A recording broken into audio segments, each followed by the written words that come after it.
Nah, oke, teman-teman, kali saya akan kembali lagi yang membahas mengenai kabar terbaru dari timnas Indonesia. Konten kali ini lebih serius ya. Saya ingin membahas mengenai updatean ya pemain-pemain keturunan khususnya yang berkarir di Liga Belanda.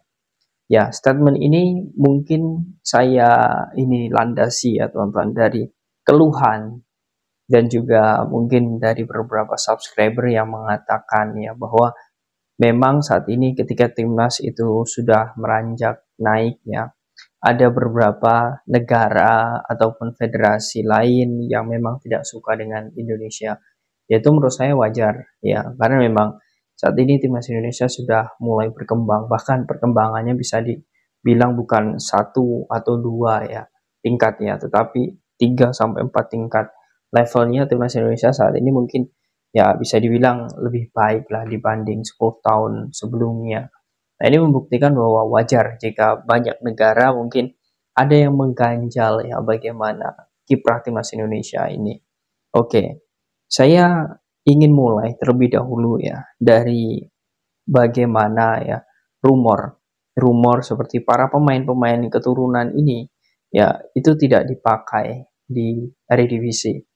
Ya mungkin banyak ya teman-teman. Ya ini saya tidak membenarkan tetapi ada mungkin yang juga membenarkan. Contohnya seperti ini.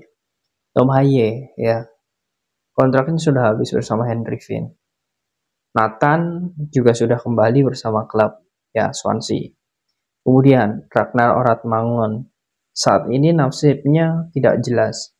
Ya, dalam hal ini bukan berarti dirinya tidak ingin bermain lagi di Eredivisie, bukan. Tetapi saat ini klubnya secara terang-terangan itu tidak memakai jasanya lagi. Kemudian klubnya Fortuna Sittard ya, yang meminjamkan dirinya ya, yang meminjam dirinya itu juga tidak mau untuk mempermainkan ya. Kemudian ditambah lagi ya Verndong. Nah, Verndong ini ya dia sebenarnya masih ada ikatan kontrak selama satu tahun lagi bersama Nismagen. Tetapi dia juga terang-terangan ya ingin meninggalkan Eredivisie. Alasannya ingin menaikkan level. Nah, ini ya teman-teman sudah ada tiga. Nah, kalau tiga ini sudah ini teman-teman ya keluar dari Eredivisie, ya tentu kita tidak ada lagi pemain yang berlaga di Eredivisie ya.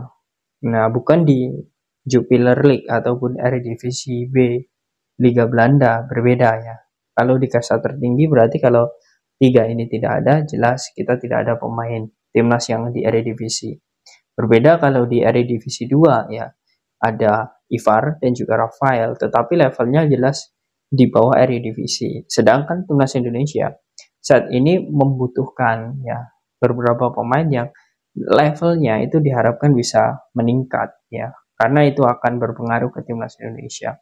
Nah, ini cikal bakal ini yang membuat mungkin banyak pemikiran ya netizen yang mengatakan memang banyak negara yang mengganjal timnas Indonesia. Tetapi kita tidak juga bisa ya untuk bersuuzon ya mungkin menyalahkan KNVB ataupun yang lain ya. Karena menurut saya ini juga bukan faktor kesengajaan hal seperti ini.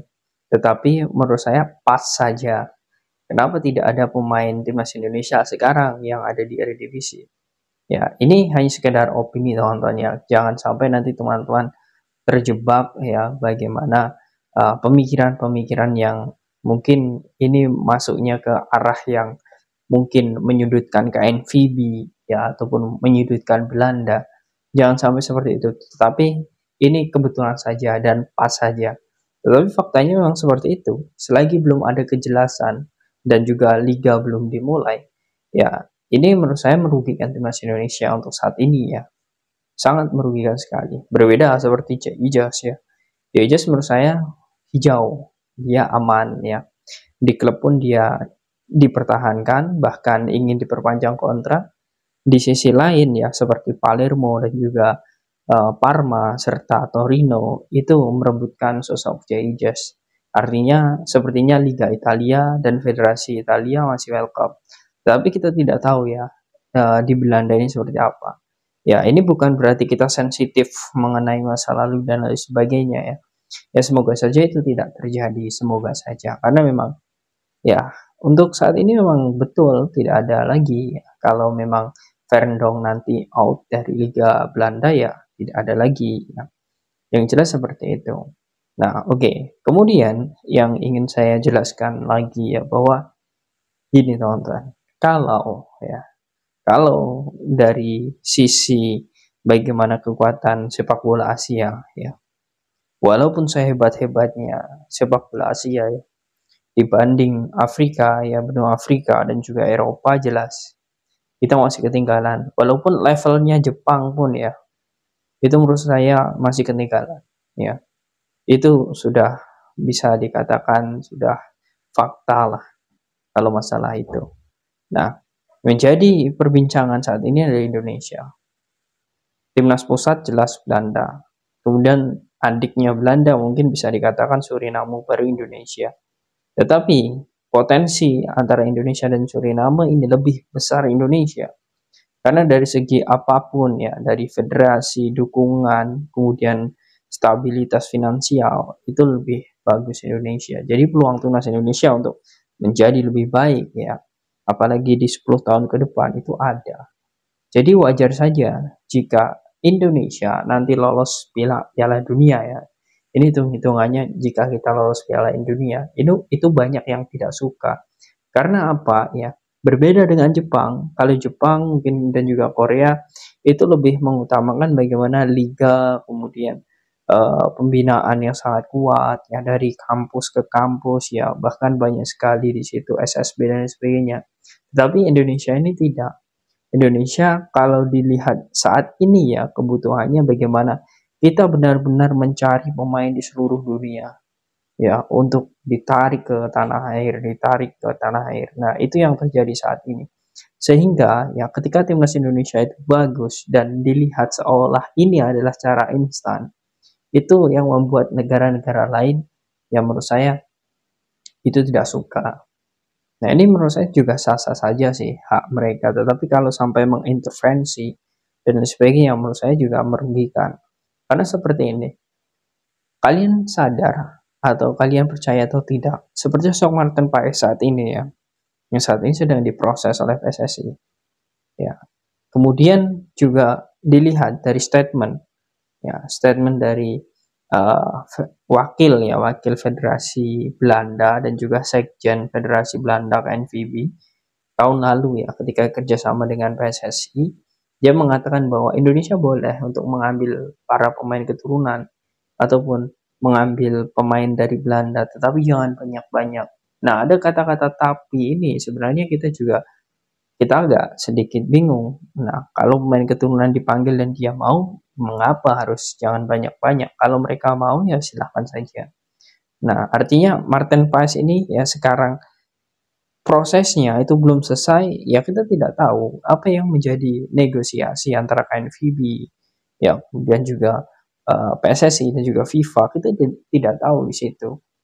Tetapi kalau menurut saya, kalau memang ketiganya ini sepakat, karena esensi dari CAS itu adalah kesepakatan ke semua belah pihak ya. Kalau semuanya sudah sepakat, ya itu baru nanti bisa disidangkan. Seperti itu. Nah, ini masih ada hal yang menurut saya ada yang mengganjal. Jadi wajar jika PSSI melalui Bapak Erick Thohir mengatakan ya bahwa ya sosok Martin Paes dan juga perkembangan timnas Indonesia semakin lama ini banyak yang mungkin tidak suka. Nah, ini lagi-lagi menjadi apa ya, evaluasi kita bersama lah. Tugas kita ini memang betul mendukung timnas Indonesia, tetapi untuk yang lebih jauh kita harus juga melihat ya. Jangan sampai timnas Indonesia itu mungkin banyak diintervensi oleh negara lain, federasi lain, ataupun pengurus-pengurus AFC dan lain sebagainya mengenai mungkin ya kecurangan dan sebagainya. Ini kita bisa ikut ya bersama-sama bersinergi untuk mengawal Garuda. Karena sudah saya bahas tadi mengenai para pemain timnas, pemain keturunan yang mungkin untuk musim depan kita tidak tahu apakah ada lagi yang di Eredivisie. Kemudian juga dari negara-negara Asia ya, yang mungkin juga kita tidak tahu bagaimana tidak sukanya dengan Indonesia ya. Kemudian juga di dalam pertandingan ya, kalau melihat dari Piala Asia Senior kemudian U23 kita selalu dirugikan oleh wasit ya. Itu menurut saya sudah menjadi buktilah bahwa banyak yang tidak suka dengan Indonesia mengenai perkembangan sepak bola nasional saat ini. Nah, bagaimana menurut kalian teman-teman menyikapi sikap dan juga menyikapi beberapa hal seperti ini mengenai timnas Indonesia? Apakah kalian yakin untuk 5 hingga 10 tahun ke depan timnas Indonesia bisa konsisten sehingga mampu untuk bisa disegani di level Asia bahkan dunia? Silahkan kalian tulis di kolom komentar.